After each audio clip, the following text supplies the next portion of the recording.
Coastal waters from Englewood to Tarpon Springs, Florida, out 20 nautical miles. I was listening to it. Tarpon Springs to Swanee River, Florida, out 20 nautical miles. Yeah, Tampa my Bay Iamba didn't go waters off. from Englewood to Tarpon Springs, Florida, out 20 to 60 nautical miles. Waters from Tarpon Springs to Swanee River, Florida, out 20 to 60 nautical miles until 6:45 a.m.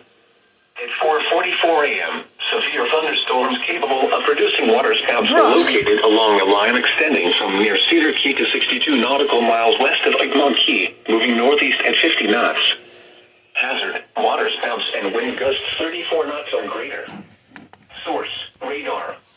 Impact, waterspouts can quickly form and capsize boats, damage vessels, and create suddenly higher waves. Make sure all on board are in a secure location and wearing life jackets. Expect wind gusts in excess of 34 knots, suddenly high waves, frequent lightning, and heavy downpours.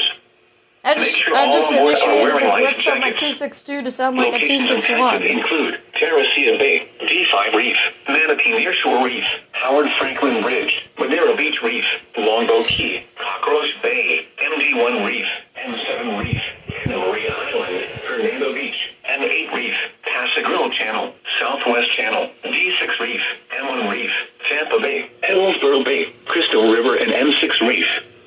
This literally came out of nowhere. Gusty winds and high waves are expected. Thunderstorms can produce sudden waterspouts. They're gonna hit the message cap. Can easily overturn boats and They're gonna hit the message cap. The message is about to end. Never mind. These are the four